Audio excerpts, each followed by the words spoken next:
नमस्कार, final cut देख रहे हैं आप सब। मैं हूं आपके साथ साहिल केरनी। नजर डालेंगे फाइनल कट में कुछ खास और अहम खबरों के ऊपर। शुरुआत करेंगे बुलेटिन से बड़ी खबर से, आपको रूबरू करवा दें।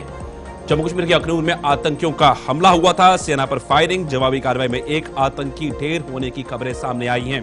अखनूर के बट्टल इलाके में हुई थी मुठभेड़, एम्बुलेंस पर फायरिंग के बाद शुरू हुई थी मुठभेड़। अब इलाके में बड़े पैमाने पर सर्च ऑपरेशन चलाया जा रहा है। आपको बता दें, जम्मू कश्मीर के अखनूर में आतंकी हमला होता है और सेना पर फायरिंग की जाती है और जवाबी कार्रवाई में एक आतंकी को ढेर कर दिया जाता है।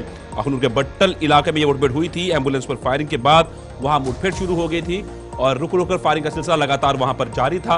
अब वहां पर बड़े पैमाने पर सर्च ऑपरेशन चलाया जा रहा है और इस तरह की आशंका भी जताई जा रही है कि वहां पर कुछ और आतंकी छिपे होने हो सकते हैं। 2 से 3 आतंकियों के होने की खबरें निकल के सामने आ रही हैं। हालांकि इसमें कोई पुष्टि नहीं हुई है, पर एक आतंकी इस मुठभेड़ में मारा गया है, इस पे पूरी तरह से पुष्टि हुई है। अखनूर के बट्टल इलाके में आतंकियों और सेना के बीच में मुठभेड़ हुई थी। 2 घंटे फायरिंग बंद होने के बाद आतंकियों ने दोबारा फायरिंग शुरू की थी। हमले के बाद 32 फील्ड रेजिमेंट ने जम्मू कश्मीर पुलिस के साथ मिलकर इलाके की घेराबंदी कर तलाशी अभियान शुरू किया था। आपको बता दें कि यहां पर एनएसजी कमांडोज भी वहां पर पहुंच गए थे और वहां पर बड़े पैमाने पर सर्च ऑपरेशन जो है वो चलाया जा रहा है। जम्मू कश्मीर के अखनूर में आतंकी हमले में एक आतंकवादी मारा गया है।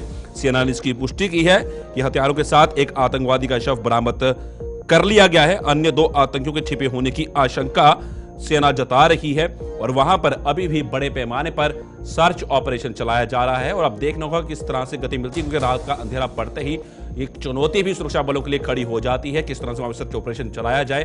फिलहाल एक आतंकी को वहां पर मार गिराया गया है और अब क्या निकल के सामने आएगा वो आप तक जरूर साझा किया जाएगा।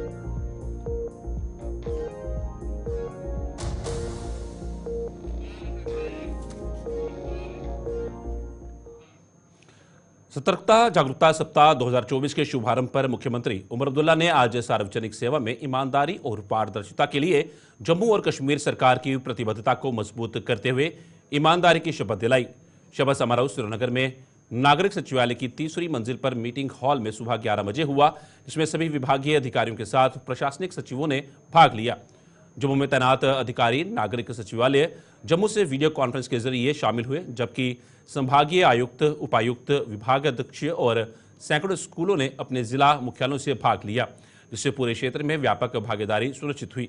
विभागों ने अपने कर्मचारियों के लिए भी इसी तरह के शपथ ग्रहण समारोह आयोजित किए, जिससे सार्वजनिक सेवा के सभी स्तरों पर ईमानदारी बनाए रखने की उनकी प्रतिबद्धता का प्रदर्शन हुआ। अपने संबोधन में मुख्यमंत्री अब्दुल्ला ने कहा कि हम 28 अक्टूबर से 3 नवंबर तक सतर्कता जागरूकता सप्ताह मना रहे हैं। ये एक ऐसा मिशन है जो हमें साहसिक सुधार लाने और नागरिकों को सशक्त बनाने के लिए प्रेरित करता है। हमारा लक्ष्य एक ऐसा शासन मॉडल बनाना है जहां हर संसाधन का उपयोग जनता की भलाई के लिए किया जाए।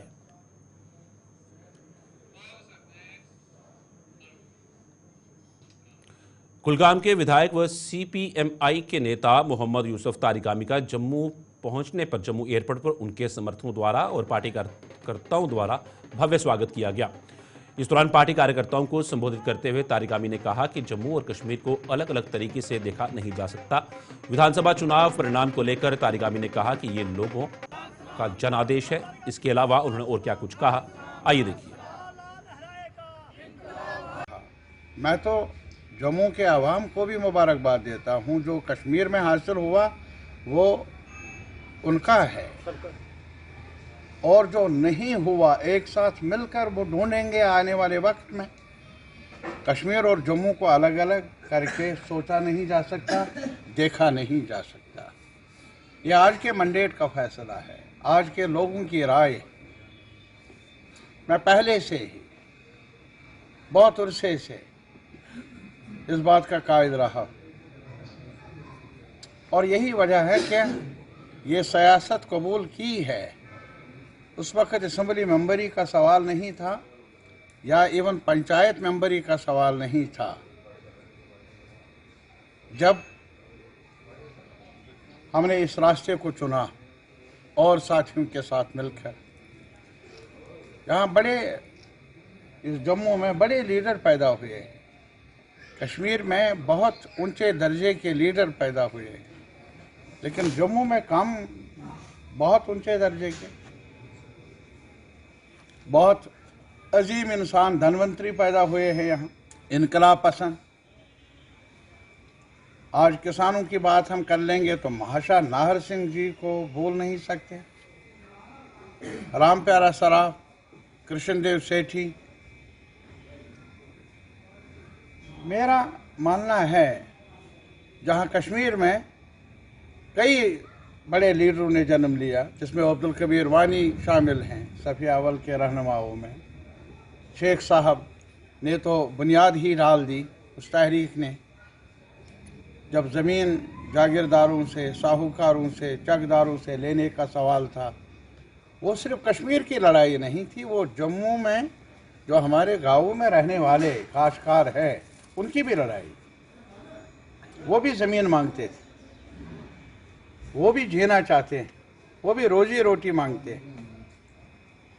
आज कहाँ ये, आज महंगाई का जोर है, तो यहाँ मेरे ख्याल में जम्मू में आराम नहीं मिला आपको, है आराम? तो कश्मीर क्या लोगों को गिला होता क्या? अखनूर में हुए आतंकी हमले को जम्मू में शिवसेना डोगरा फ्रंट ने पाकिस्तान के खिलाफ प्रदर्शन किया। प्रदर्शन की अगुवाई कर रहे शिवसेना डोगरा फ्रंट के प्रधान अशोक गुप्ता ने कहा कि आतंकवाद के खिलाफ केंद्र और यूटी सरकार को मिलकर काम करना होगा। उन्होंने आतंकियों की मदद करने वालों के खिलाफ कड़ी कार्रवाई करने की मांग करते हुए कहा कि इन लोगों के घरों पर भी बुलडोजर चलाना चाहिए। सरकार के साथ लेकिन मिलकर के पाकिस्तान का मुकाबला दिल्ली को, एलजी को और चुनी हुई सरकार मुख्यमंत्री को करने का प्रयास करना होगा। जितने दिन सरकार बने हुए नहीं हुई उससे ज़्यादा घटनाएं घट गई, और अब क्या कहने का हम प्रयास करना चाहते हैं। पाकिस्तान को मुंह तोड़ जवाब देंगे। अरे पाकिस्तान हमारे घर में घुस करके जवाब दे रहा है। माना बुखला गए हैं, माना प्रजातांत्रिक तरीके से सरकार बन गई, ये उनको उम्मीद नहीं थी। ये भी पता नहीं था कश्मीर और जम्मू के सारे लोग मिलकर के एक प्रजातांत्रिक सरकार बनाएंगे, ये भी इरादे स्पष्ट नहीं थे। लेकिन पाकिस्तान घबरा गया और घबरा करके इस तरह की सारी घटनाएं करने का प्रयास कर रहा है। लेकिन मैं बड़ा स्पष्ट करना चाहता हूँ कि जिम्मेवारी तो फिक्स करनी पड़ेगी।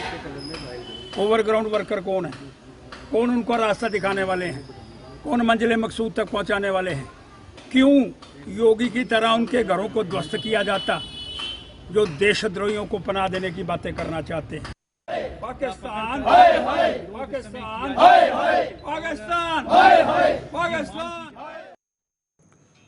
पीडीपी अध्यक्ष व पूर्व मुख्यमंत्री महबूबा मुफ्ती ने आज सुरनकोट का दौरा किया। इस दौरान उन्होंने पीर पंजाल पीडीपी नेताओं के साथ सुरनकोट के वरिष्ठ भाजपा नेता स्वर्गीय सैयद मुश्ताक बुखारी के घर जाकर परिजनों से शोक संवेदना व्यक्त की। इस दौरान उन्होंने क्षेत्र के लिए दिवंगत सैयद मुश्ताक बुखारी के योगदान को याद किया। इसके बाद महबूबा मुफ्ती विधायक मुजफ्फर खान के घर भी गई और विधायक की मां के देहांत पर शोक संवेदना प्रकट की। मैडम का ये जो अचानक दौरा था, ये ताज़ीती दौरा था मैडम का। यहाँ सुरनकोट में हमारे एक मानी जानी शख्सियत और जो कैंडिडेट भी थे असेंबली के सैयद मुश्ताक बुखारी साहब, उनकी वफ़ात हो गई और उसके बाद मैडम यहाँ तशरीफ़ नहीं लाए। आज मैडम ताज़ीयत के लिए उनके घर यहाँ तशरीफ़ लाए थे। उसके बाद मंजाकोट में हमारे सबका जज और इस वक्त के हमारे एमएलए जनाब मुजफ्फर खान साहब के, उनकी वालदा की वफ़ात हो गई, वहाँ भी ताज़ीयत के लिए मैडम ने जाना है। और हमारे थाना मंडी के कैंडिडेट और सबका एमएलए चौधरी कमर साहब के भाई की वफ़ात होगी, वहाँ भी मैडम तशरीफ़ ले जाएंगी।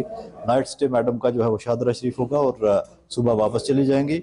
आज का दौरा टोटली गैर सियासी दौरा है और सिर्फ ताज़ियत की गर्ज से। देखिए, आज पीपल्स डेमोक्रेटिक पार्टी की सदर मोहतरमा महबूबा मुफ्ती साहिबा का सुरनकोट का दौरा है। ये बिलखसूस बुखारी साहब जो हमारे थे, हमारे सरकर्दा, हमारे बड़े इस इलाके की शान थे, फार्मर मिनिस्टर भी रह चुके हैं। उनकी इस महीने में मौत हुई थी, वफ़ात हुई थी। तो उसी सिलसिले में आज ये ताज़ियती इजलास है।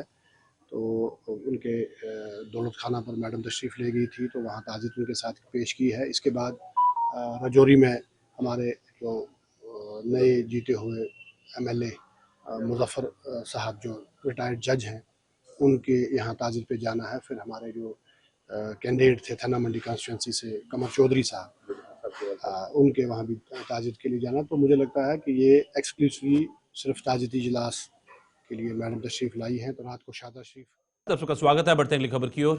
बीजेपी यूटी अध्यक्ष रविंद्र रैना ने आज बड़गाम नदी काम का दौरा किया, जहां उन्होंने गगनगीर हमले में मारे गए डॉक्टर शाहनवाज के परिवार से मुलाकात की और उनसे शोक संवेदना व्यक्त की। इस मौके पर मीडिया से बात करते हुए रविंद्र रैना ने कहा कि शांति के दुश्मन जम्मू कश्मीर को फिर से नुकसान पहुंचाने की कोशिश कर रहे हैं। उन्होंने कहा कि पिछले 35 वर्षों में जम्मू कश्मीर के लोगों ने बहुत कष्ट सहे हैं।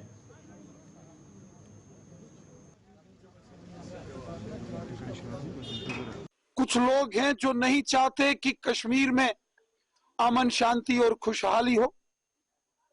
ये जो अमन के दुश्मन हैं, जो कश्मीर के दुश्मन हैं, जो यहाँ की आवाम के दुश्मन हैं, वो ये लगातार कोशिश कर रहे हैं कि कश्मीर के हालात खराब हों। इसकी साजिश और कोशिश हो रही है, लेकिन हम सबको मिलकर इस मुश्किल और इस साजिश और इस ये जो अमन खराब करने की साजिशें हो रही हैं, इनके खिलाफ हम सबको मिलकर लड़ना पड़ेगा। जहां हुकूमत का काम है, जहां हमारी फोर्सेस का, पुलिस का, पैरामिलिट्री फोर्सेस का जो काम है वो तो वो करेंगे। अवाम का भी काम है कि हम सबको मिलकर एक होकर इस चैलेंज से, इन साजिशों से हम सबको मिलकर निपटना होगा। देखिए, अभी तो जम्मू कश्मीर की जो नई हुकूमत बनी है, उनको तो चंद रोज ही हुए। मैं कोई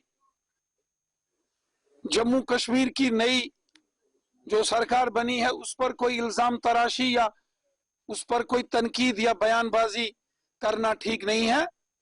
नई सरकार को अभी चंद रोज हुए हैं। यहाँ उमर अब्दुल्ला साहब की सरकार बनी है, लेकिन ये जो अमन को खराब करने की साजिश हो रही है, जो बेगुनाह लोगों को जम्मू कश्मीर में निशाना बनाने की कोशिशें हो रही हैं, ये पिछले 35 सालों से यहाँ हमने ये मौत के और खून के मंजर देखे हैं, और ये हम सबको मिलकर लड़ना पड़ेगा। जहां हुकूमत को भी इन जुल्म सितम के खिलाफ लड़ने की पॉलिसी बनानी पड़ेगी, वहीं अवाम को भी इस किस्म की साजिशों से लड़ने के लिए एकजुट। भाजपा के वरिष्ठ नेता और पूर्व मंत्री सुखनंदन चौधरी ने जम्मू में दिवाली के पर्व पर बिकने वाली मिठाइयों की गुणवत्ता पर सवाल उठाए हैं। इस मामले को लेकर पूर्व मंत्री ने जम्मू में एक प्रेस कॉन्फ्रेंस की। इस दौरान उन्होंने मीडिया को संबोधित करते हुए कहा कि जम्मू और इसके आसपास के इलाकों में कुछ मिठाइयों की फैक्ट्रियां कायम की गई हैं, जिनकी मिठाइयों की गुणवत्ता ठीक नहीं है। उन्होंने लोगों से इन मिठाइयों से बचने की सलाह दी है। पूर्व मंत्री ने कहा कि जिस बेसन से लड्डू बनता है उसकी कीमत 120 रुपये किलो है, लेकिन इनके द्वारा बनाए गए लड्डू 70 रुपये किलो बाजार में बिक रहे हैं। उन्होंने कहा कि खाद्य विभाग छोटे दुकानदारों के सैंपल भरता है, लेकिन इन फैक्ट्रियों की मिठाई को और ध्यान नहीं दे रहा। उन्होंने प्रशासन से इसकी जांच करने की मांग की है। दिवाली के अवसर के ऊपर जो जहाँ पे ना फैक्ट्रियाँ लगी हुई हैं, बड़े होलसेल के लेवल के ऊपर बड़ी बड़ी गंदी मिठाइयाँ बना रहे हैं। वो गुलाब जामुन हुए, बर्फ़ी हुई, रसगुल्ले हुए, इतनी इतनी यहाँ लगी है। कोई अखनूर, कोई आरसपुरा, कोई मुट्ठी में, कोई इधर जगियाना में, इतनी इतनी फैक्ट्रियाँ चल रही हैं। तो इसलिए जनता से मेरी आपके माध्यम से अपील है कि उन मिठाइयों से बचो, उन मिठाइयों से बचो, उन लड्डुओं से बचो। बाज़ार के अंदर, इन फैक्ट्रियों के अंदर जो लड्डू पैदा कर रहे हैं, वो लड्डू मैन्युफैक्चर हो रहे हैं। बाज़ार में बेसन का भाव है 120 रुपये किलो और लड्डू बिक रहा है 70 रुपये किलो। यानी बेसन का भाव 110 से 120 रुपये पर केजी है और लड्डू बिक रहा है, जो वो मैन्युफैक्चर कर रहे हैं, तैयार कर रहे हैं, वो 70 रुपये केजी बेच रहे हैं। अब बाज़ार में जो गवर्नमेंट का रेट है, पनीर का रेट 290 रुपये किलो, और उनका जो रसगुल्ला है, जो पनीर से जो रसगुल्ला बनता है, उनका रसगुल्ला बाज़ार में बिक रहा है 210 रुपये किलो। गुलाब जामुन 280 रुपये किलो खोए का रेट है।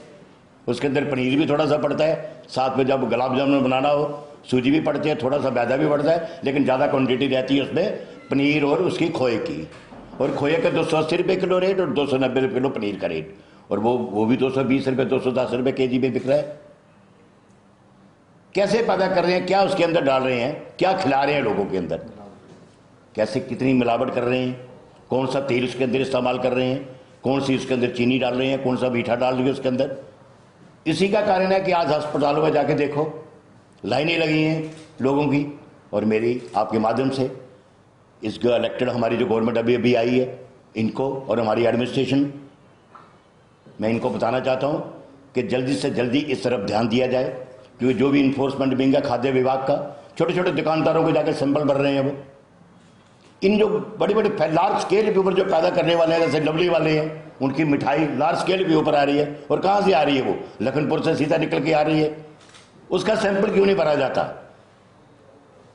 अखनूर जो फैक्ट्री चल रही है, जैसे अखनूर में चल रही है, ज़ियारतपुरा में चल रही है, मुट्ठी में चल रही है, रूपनगर में चल रही है, उनके सैंपल क्यों नहीं भरे जाते? छोटे छोटे दुकानदारों के सैंपल भरते हैं। जम्मू कश्मीर में नेशनल कॉन्फ्रेंस के सत्ता में आते ही नेशनल कॉन्फ्रेंस के कार्यकर्ता भी हरकत में आ गए हैं और लोगों की समस्याओं को लेकर प्रशासनिक अधिकारियों से मुलाकात कर रहे हैं। इसी कड़ी में रियासी में नेशनल कॉन्फ्रेंस के एक प्रतिनिधिमंडल ने डीसी रियासी विशेषपाल महाजन से मुलाकात की और जिले की विभिन्न समस्याओं से अवगत करवाया। इस दौरान उन्होंने पानी की कमी, बिजली की अधिक कटौती जैसी समस्याओं से डीसी रियासी को अवगत करवाया।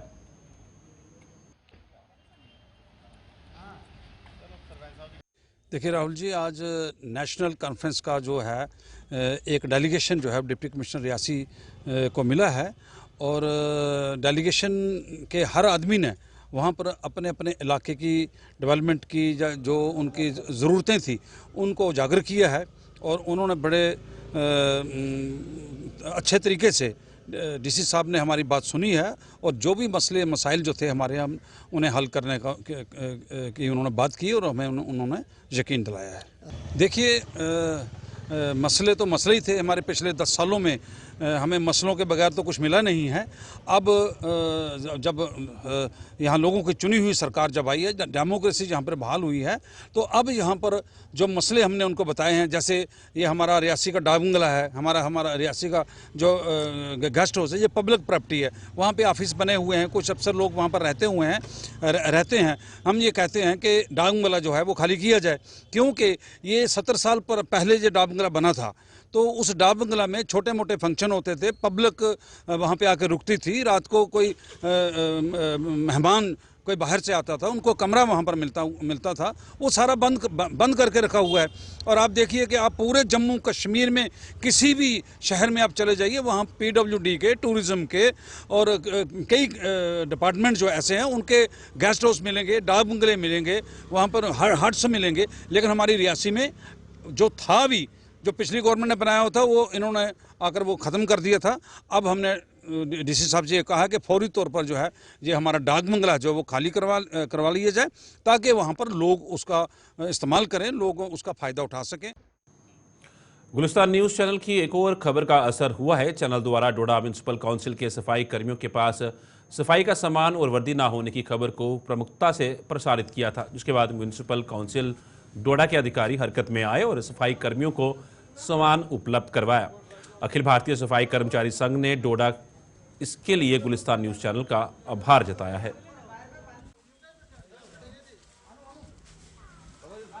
सबसे पहले मैं गुलिस्तान न्यूज़ का शुक्रिया अदा करता हूं। मेरा नाम सज्जाद अहमद है। मैं अखिल भारतीय सफाई मजदूर संघ वर्किंग प्रेसिडेंट म्युनिसिपल काउंसिल डोडा। हमारी डिमांड थी, परसों जो हमने डिमांड दी थी कि हमारे पास जो सामान है वो सामान अवेलेबल हमारे पास नहीं है, क्योंकि इसलिए शहर की साफ सफाई अच्छी तरह से नहीं होती थी। आज हमारी जो झाड़ू बेलचे शिलचे हमारी मिल गए हैं, तो इंशाल्लाह आगे के लिए साफ सफाई अच्छी होगी। और इसमें हम अपने एग्जीक्यूटिव ऑफिसर और डीसी साहब को शुक्रिया अदा करते हैं कि जिनने हमारे जो ये सामान था वो अवेलेबल कर दिया है। इसमें क्या क्या डिमांड्स आपकी थी? इसमें हमारे झाड़ू थे, बेलचे थे, पंजे थे, तो चूना था, फिरनैल थी, तो ये आज हमें मिल गया सब कुछ। और इसमें एक और डिमांड है, क्योंकि हमने इनसे पहले भी बता दिया, क्योंकि जो डायरेक्टर ऑफिस से भी इनके पास वो पेमेंट आती है इनके लिए। गली की खराब हालत को लेकर उधमपुर के वार्ड नंबर 7 के लोगों ने जोरदार प्रदर्शन किया। लोगों का आरोप था कि सीवरेज के कार्य पूरा करने के बाद उनकी गली की मरम्मत का कार्य नहीं किया गया, जिससे उन्हें परेशानियों का सामना करना पड़ रहा है। लोगों ने धमकी दी कि अगर जल्द उनकी गलियों का निर्माण नहीं किया गया तो वे धार रोड बंद कर विरोध प्रदर्शन करने पर मजबूर हो जाएंगे। ਅੱਜ ਖਲੋਤੇ ਨੇ ਵਾਰਡ ਨੰਬਰ 7 ਵਿੱਚ ਸੁੱਕੀ ਕਰਲਾਈ ਹਰੀਜਨ ਕਲੋਨੀ ਦੀ ਗਲੀ ਜਾਂਦੀ ਹੈ। ਇਧਰ ਕੋਈ ਕਮ ਸੇ ਕਮ 200 ਘਰ ਇਧਰ ਹੋਣੇ ਤੇ ਲੋਕਾਂ ਇਧਰ ਜਾਣਾ ਇੰਨਾ ਮੁਸ਼ਕਲ ਹੋ ਚੁੱਕਾ ਦਾ। ਇਹ ਕੰਮ ਸਾਰਾ ਬੇਕਾਰ ਕੀਤਾ ਯੂਡੀ ਡਿਪਾਰਟਮੈਂਟ ਨੇ। ਤੁਸੀਂ ਪਤਾ ਕਿ ਗਲੀਆਂ ਵਿੱਚ ਦੇਖੋ, ਸੜਕਾਂ ਵਿੱਚ ਦੇਖੋ ਕੀ ਹਾਲ ਕੀਤੇ ਦਾ ਇਹਨੇ। ਆਪਣੀ ਪਾਈਪਾਂ ਪਾਉੜੀਆਂ ਪਰ ਲੋਕਾਂ ਦੀ ਜਿਹੜੀ ਗਲੀਆਂ ਪਹਿਲੇ ਦੀ ਬਣੀ ਦੀਆਂ ਉਹਦਾ ਬੇੜਾ ਗਰਕ ਕਰ ਉੜਿਆ। ਸਾਡੀ ਵੀ ਇੱਕ ਜਿਹੀ ਗਲੀ ਹੈ, ਮੇਰੇ ਮਹੱਲੇ ਦੀ ਗਲੀ ਹੈ ਤੇ ਨਾਲੇ ਵਿੱਚ ਕੀ ਕੀਤਾ ਦਾ ਇਹਨੇ ਕਿ ਜਿਹੜੀ ਸਾਈਡ ਵਿੱਚ ਆਪਣੀ ਸੀਵਰੇਜ ਦੀ ਪਾਈਪ ਪਾਈ ਨੋੜੇ ਕੰਨੇ ਕੀ ਕੀਤਾ ਕਿ ਪਹਿਲੇ ਗਲੀ ਬਣੀ ਰਹੀ ਤੇ ਗਲੀ ਬਣਾਈ ਗਈ ਤੇ ਗਲੀ ਵਿੱਚ 8 ਦੇ ਸਰੀਏ ਕੰਨੇ ਸਲੈਬ ਪਾਈ ਗਈ। ਸਭ ਤੋਂ ਪਹਿਲੇ ਗਲਤ ਕੰਮ ਕੰਟਰੈਕਟਰ ਨੇ ਕੀਤਾ ਤੇ ਦੂਆ ਕੰਮ ਆਈਏ ਵਿਗਾੜਨ ਵਾਲਾ ਕੰਮ ਹੈ ਯੂਡੀ ਡਿਪਾਰਟਮੈਂਟ ਦਾ।